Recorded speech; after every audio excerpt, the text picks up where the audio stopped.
પ્રનગર police સ્ટેશનમાં ગઈ તારીખ 14 જુલાઈના રોજ એક અકસ્માત મોતનો બનાવ સામે આવેલો જાહેર થયો, જેમાં એક વ્યક્તિ છે પિન્ટુભાઈ, એમનું બિલ્ડિંગ ઉપરથી પડવાથી મૃત્યુ થયું. આવી અકસ્માત મોત આવી અને પોલીસ સ્ટેશન તરફથી એની કાર્યવાહી કરવામાં આવી, પીએમ કરવામાં આવ્યું મરણ જનારનું.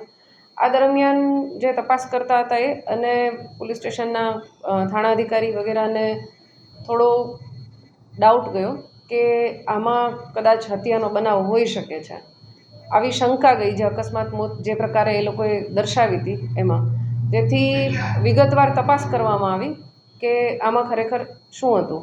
એટલે 14 તારીખે હતું, સવારે 14 તારીખે રાત્રે એમને ઝઘડો હતો અને 15 તારીખે વ્યક્તિનું મૃત્યુ થયું સવારે. તો 15 તારીખે પછી ત્યારથી 2 દિવસ અમે તપાસ કરી, આજુબાજુના લોકોની પૂછપરછ કરી. આ દરમિયાન સામે આવ્યું કે આ ખરેખર તો અકસ્માત મોત નહીં પણ હત્યાનો બનાવ હતો અને એને અકસ્માત મોતમાં ખપાવી દેવાનો પ્રયાસ કરવામાં આવ્યો છે. ડિટેલ જાણી તો એમાં જે મરણ જનાર છે એ અને આરોપી છે સુરેશ હેમતા વાસ્કેલા કરીને, એ બંને પિતરાઈ ભાઈઓ થાય છે અને એ બંનેને પહેલાં ઝઘડો થયો મટન બનાવવા બાબતે. અને સુરેશ હેમતાએ મુરગીનું મટન બનાવેલું હતું અને જે મરણ જનાર છે એણે એના ધ્યાનમાં નહોતું કે એણે બનાવેલું છે ને એણે બકરાનું મટન લાવી અને એ વાસણમાં મિક્સ કરી દીધું. આ બાબતે બંનેને બોલાચાલી થઈ, બંનેને સમાધાન પણ થઈ ગયું ફરીથી રાત્રે 14 તારીખે જ. ત્યારબાદ આ બધા સાથે બેઠા હતા, કેમ કે ભાઈઓ છે અને મિત્રો છે એટલે 4-5 જણ સાથે બેઠા હતા. એ દરમિયાન ફરી જે મરણ જનાર છે એણે આરોપીને પોતાનો મોબાઈલ આપેલો હશે, પણ આરોપી એના પૈસા નહીં આપતો એટલે મરણ જનારે કીધું તું મારો મોબાઈલ પાછો આપી દે.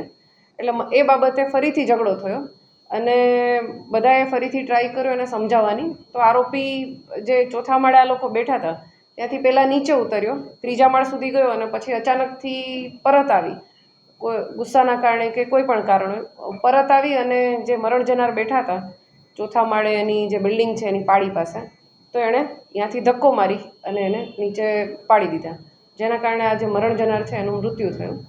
આ બધી બાબત અમે તપાસ કરી તો અમારા ધ્યાનમાં આવ્યું કે આવો બનાવ બનેલો છે. આરોપીને તાત્કાલિક પકડવા માટે કાર્યવાહી કરવામાં આવી અને આ દરમિયાન જે ફરિયાદી છે મરણ જનારના ભાઈ, એ લોકોને પણ અમારા દ્વારા ઇન્ફોર્મ કરવામાં આવ્યું.